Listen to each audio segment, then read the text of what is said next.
আমরা আপনার বাগানে আসলাম। বাগানের যেদিকেই যাই খুব আম দেখছি।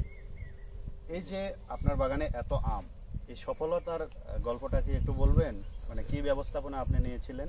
এই ব্যবস্থাপনা যখন হচ্ছে আমি সর্বপ্রথম এখানে যখন আম ভাঙা শেষ হয়ে গেছিলো সেই সময় এখানে টিএসপি, পটাশ এবং জৈব সার এবং বিষ, যেটা আমরা পুরাডন বলি, এটা মিক্সার করে প্রতি গাছে প্রায় 2.5 থেকে 3 কেজি করে আমি এটা খুঁড়ে চারিদিক খুঁড়ে লেবাল নিয়ে মাটির নিচে দিয়ে দিয়েছিলাম।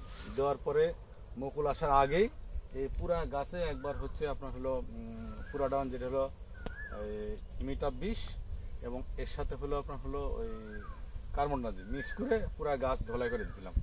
আম ভাঙার পরে? আম ভাঙার পরে, এটা আবার মুকুল আসার আগে। মুকুল আসার আগে। আচ্ছা, এরপরে যখন মুকুল আসলো, হ্যাঁ আমরা একটু আসি দেখি। ধরেন এই যে গাছে অনেক আম দেখছেন, তো মুকুল যখন বের হওয়া শুরু করলো তখন তো কিছু ব্যবস্থাপনা নিয়েছিলেন? তখন মুকুল যখন বের হয়েছে, তখন মুকুলের যখন হলো ওই এটা না ফুটছে, তখন আমি একবার ইমিটা 20 এবং হচ্ছে কার্বন ডাইঅক্সাইড দিয়ে পুরাটা গাছ আবার ইয়ে করে দিয়েছিলাম, মানে ধলাই করে দিয়েছিলাম, যে ওটা স্প্রে করে দিয়েছিলেন যে কোনো হপার যে না থাকে, হপার পোকা যে না। আচ্ছা।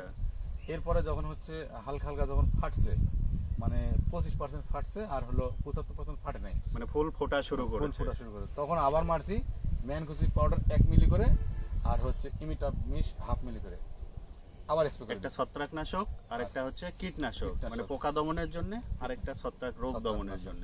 আচ্ছা, তারপরে এরপরে যখন গুটি এসে গেল, তখন আবার কার্বন ডাইঅক্সাইড আর হচ্ছে ইমিটা 20 তখন আবার দিছি 1 মিলি করে দিছি আপনার কার্বন ডাইঅক্সাইড। গুটি আসলো বলতে গুটি মানে যখন মুকুলে মোটর দানা, ছোট ছোট মোটর দানার মতো মনে হয়েছে। আচ্ছা, তখন স্প্রে করে দিছি। স্প্রে করার পর তারপরে আবার হলো ওইটা বাদ দিয়ে পরে দিছিলাম আপনার এসাটা 20 1 মিলি করে, আর কার্বন ডাইঅক্সাইড দিছিলাম হচ্ছে 1 মিলি, আর হচ্ছে এই বোরন দিছিলাম হচ্ছে 1 মিলি করে আমরা দিয়ে আবার স্প্রে। আচ্ছা, বোরন দিছিলেন? বোরনটা কেন দিলেন? বোরনটা দিছি একটা কারণে, যে আমটা যে না ফাটার কারণে এটা দিছিলাম।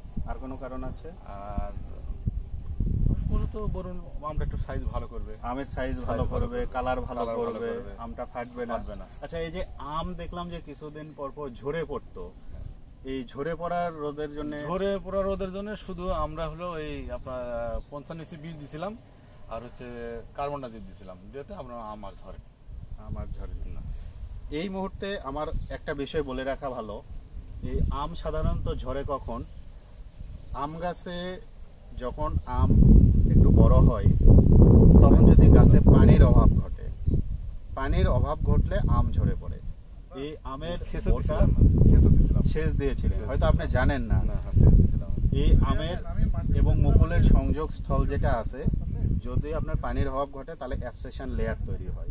অ্যাবসেশন লেয়ার মানে মানুষ যেরকম কমায় যায়, ঠিক এইরকম। তখন এই আমটা ঝরা আপনি কিন্তু রোধ করতে পারবেন না। এই জন্য মুকুল আসার পর থেকে গাছে নিয়মিত পানি ব্যবহার। এখানে 2 বার সেচ দিয়েছিলাম আপনার গুটি আসার পরে, 2 বার সেচ দিয়েছিলাম এখানে। এই যেখানে মোটর আছে, মোটর দিয়ে পুরো জমি এটা চার্জ দিয়েছিলাম, চার্জ দিয়ে পুরোটা আপনার সেচ দিয়েছিলাম। কিন্তু যে পরিমাণ গুটি আসছিল, যে সব টিকতো, তাহলে গাছ ভেঙে পড়ে যেত, এমন অবস্থা হয়েছিল। আমরা কিন্তু কৃষকের মুখ থেকেই শুনছি যে তিনি যেটা করেছিলেন, এই যে আমটা আছে, আম পাকার পর, আমটা ভাঙার পরে, অর্থাৎ আম নামানোর পরে তিনি কিন্তু এই গাছে সার ব্যবস্থাপনা করেছেন। সার ব্যবস্থাপনা, পানি ব্যবস্থাপনা এবং রোগবালাই দমনের জন্য ব্যবস্থাপনা নিয়েছেন। এই যে নিয়েছেন, যার কারণে পরের বছর কিন্তু তার মুকুলটা ভালো আসছে। এবং মুকুল আসার সঙ্গে সঙ্গে তিনি যেটা করেছেন, এটা রোগ বা পোকার আক্রমণ থেকে বাঁচার জন্য বিভিন্ন ধরনের ঔষধ, ছত্রাকনাশক বা কীটনাশক প্রয়োগ করেছেন।